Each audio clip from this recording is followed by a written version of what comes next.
The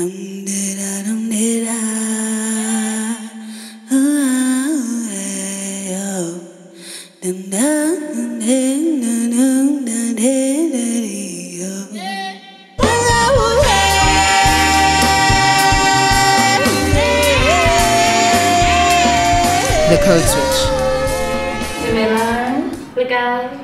Oh, I mean, everyone just looks at you and he's black. I think your private school education has just, you know. Some of us are more morning people than others, I guess. Okay, clearly. Because the blank expressions on your faces were not great. Thank you so much for joining us on our show, the first episode of The Code Switch. And I think it's a great time to really get into what it means to be a code switcher. For some it might mean being spineless, for some it might mean being a bit of a shapeshifter and that sort of thing. But I really want to know, what does code switching mean to you guys? I mean, for me, code switching is not just a black-white issue or idea. It's also just about the different ways in which seemingly contradictory aspects of my life don't always reconcile, and I just sort of I just reconcile myself not to reconcile it at all. So, you know, for example, I know that I'm Zimbabwean born, but I have a South African passport.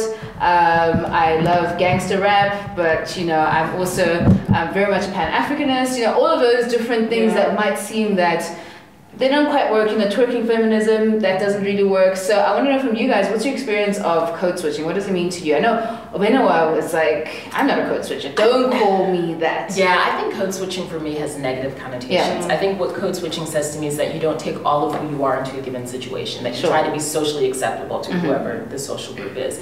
And I think it was sort of highlighted for me in my early 20s. I was living and working in the States in this financial services firm where I had no business being. You know, every day I want to jump out the 29th floor window because it was just a lot. And I remember I had to fill in for this one trader one day, and or work as his assistant, and he said to me, "What's your name again?" I was like, "Oh, it's Obenawa." He was like, "Oh, I'm just gonna call you O, I can't say that."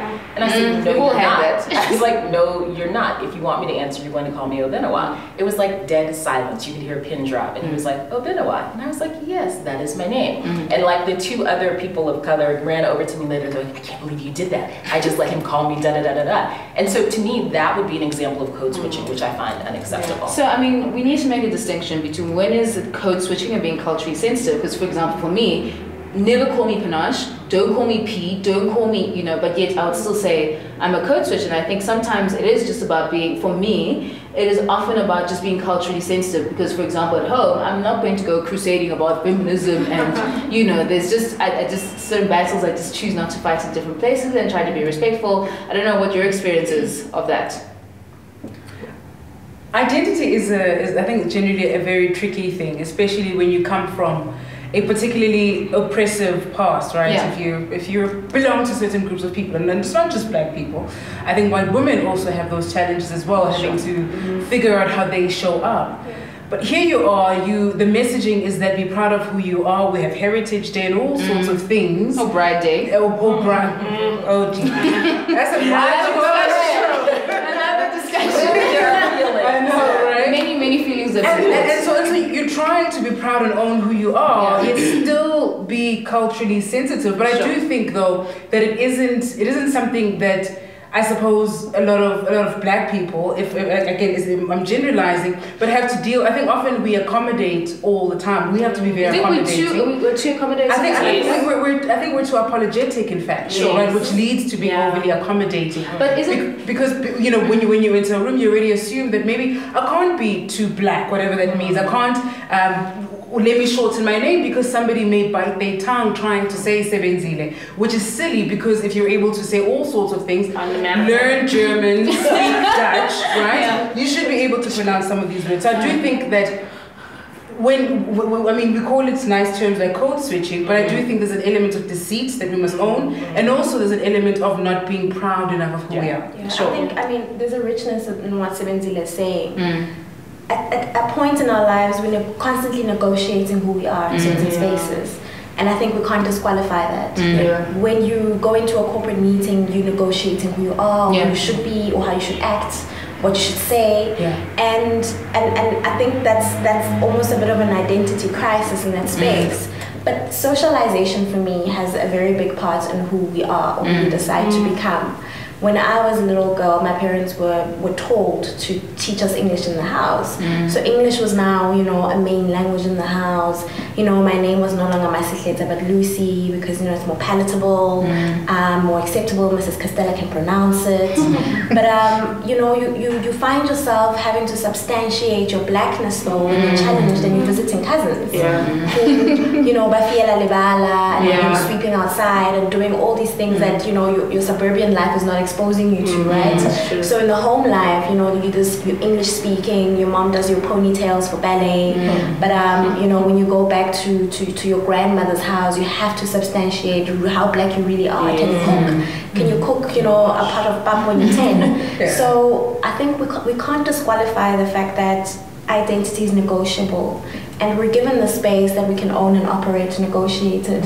But you know, socialization plays a very big role in who we are.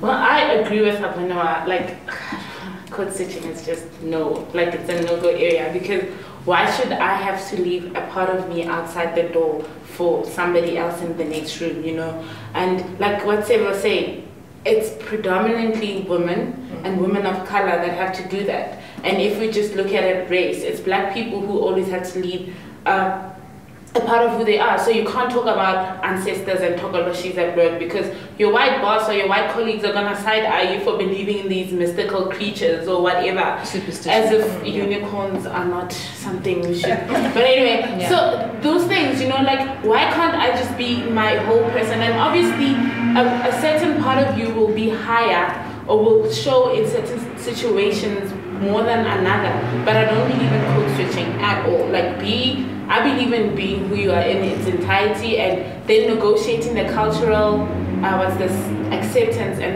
like being culturally accommodating to other people. Like, if I'm talking to my father, for the longest of time I could not address him as a you. Like, people used to get shocked when they hear me talk on the phone with my father. I talk to my father in the third person.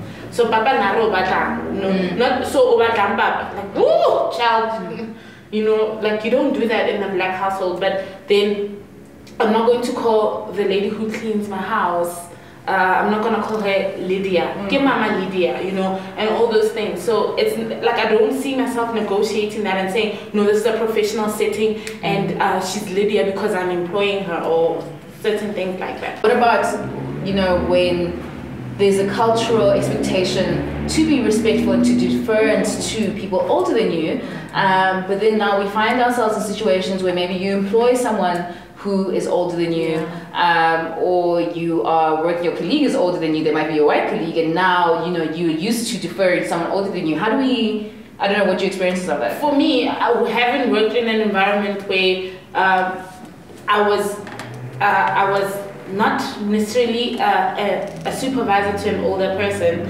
but they had to kind of report, or they had to negotiate around me, their employability, whatever. So it's the cleaning lady at work, and who has to clean our office, right? But she wasn't doing it because we have lunch with her, and we talk because we're the only black people in the office, you know, stuff like that.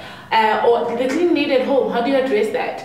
You just say it like, it's always a difficult thing to address. And if you just talk to any black person and say, how do you address an older black lady that cleans for you or whatever, or the gardener, it's always problematic. But I do believe there is a way of doing it, sure, with the respect intact. I saw it with my parents, I'm seeing it with my siblings and how they deal with the maids and the gardeners and everything. So contentious terms that are you know, and you know what, they are domestic workers / maids, whatever. Why must I, like, now also make it sound my helper? Like, I have a problem with that term, and that's part of okay, we'll get to that. We'll get to you know that. what I think is interesting about what you're saying? You're highlighting the fact that in South Africa, because code switching I think happens anywhere with a minority group, right? But in South Africa, even though black Africans are in the majority, black African culture has been minoritized, right? Within the middle class. Right, and well, not the middle class, in general, right? So think about it, even if you go to a township school, how many of these kids like strive to be called Lucy because they understand that's more, even if everyone around them is speaking two words fewer. Do you know what I mean? And so I think you're highlighting a couple of things. You're highlighting the racial dynamic in terms of the socioeconomic hierarchy in South Africa. Because how many of us have seen a white helper maid, whatever it might be in South Africa? Call me when you do. Right. So there's part of that dynamic as well. But then I think there is a way that, as Sebe was saying, we are overly apologetic about who we are. Like, it does not make any sense to me that in a Black African country, I was actually wearing an African print dress to a function the other day, and someone said to me, "But you didn't go to the office like that." Yeah, I get that. A Black African working in Africa, and now African attire is suddenly problematic. So for me, it's like you're trying to be. Right, and in West Africa, this is what people wear. I'm a West African. And so I think for me, that would be another example of how we code switch to be more acceptable. Yeah. But what I just want to talk about code switching outside of black and white relations. What about different ideologies, right? So, for example, I use that example of the twerking feminist, right? What about, the fact that you might listen to hip hop and you probably are there singing "I love bad," but all of those. Exactly. We all know, exactly. And I think the best way I can think of it is my love for Tupac, where sometimes he's extremely conscious, right? It's keep your head up, keep your legs, that sort of thing. And then the next day he's singing something completely different. What about that sort of code switching? How do you negotiate the different kinds of ideologies that you have in your life? I think as an intellectual or as somebody who calls themselves a thought leader, you should be able to take on different perspectives, own them, to fully understand them, but not necessarily make them your own, right? Sure. So I think that's how I can watch or listen to Nicki Minaj, and I love her, and cringe yet watching Anaconda, right? I think so, right? But also being able to say, she's doing this for a particular reason. I'm able to, I have a filter. I can remove the images of Anaconda from my mind and still listen to some of the music. What about enjoy it? What about actually, beyond removing it, what about actually enjoying seeing her own her sexuality? I don't think that's what she's doing. I mean, I think this is an article it's not specifically It's like another episode. It's not specifically about Nicki, but I just mean in those instances when you find yourself actually enjoying it, and you feel like when you take out the swear words, when you take out some of those words, it loses its meaning. What about? But do you actually enjoy it? Because I don't see again to the video. For me, it's not entertaining in any way. It is entertaining. It isn't. And we're focusing on the video. But like going to that point of can you enjoy it outside your ideology? No, I personally can't. Except, and this is like a very big exception, Shonda Rhimes and black filmmakers, black productions in terms of television. You understand? I cannot watch a lot of series because I'm just like. But can I ask a question? So I can't enjoy it. So I can't put away the feminist in me to enjoy this very misogynist.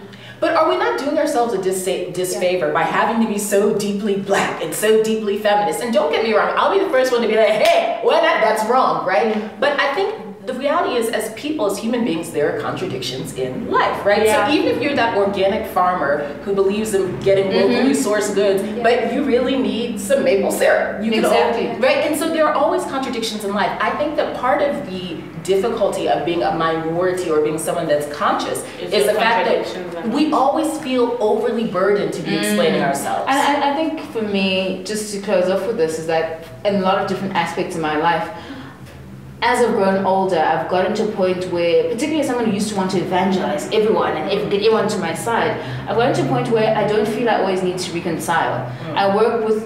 I change what it is that's in control of me, what I can do myself, as opposed to taking arms up at everything that happens, because I think it's tiring to always be bearing the cross of being a code switcher and being that minoritized culture. So I don't think this conversation is going to end today. We're going to continue negotiating until. So yeah, I think that we'll end this conversation here with a bit of discomfort.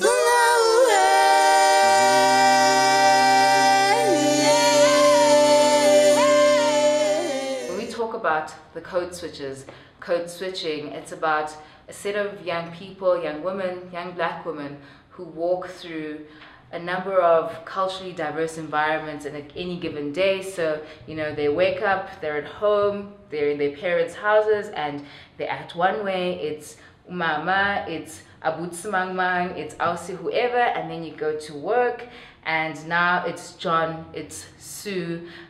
You go home, or maybe you go to the movies after that, and then you go to speak to your boyfriend, who might not really understand some of the more feminist undertones that you have. So really, this is just about a number of women who's moved through a number of culturally diverse environments and are really trying to reconcile some of the differences, and at some points just make peace with the fact that some things are never going to be reconciled.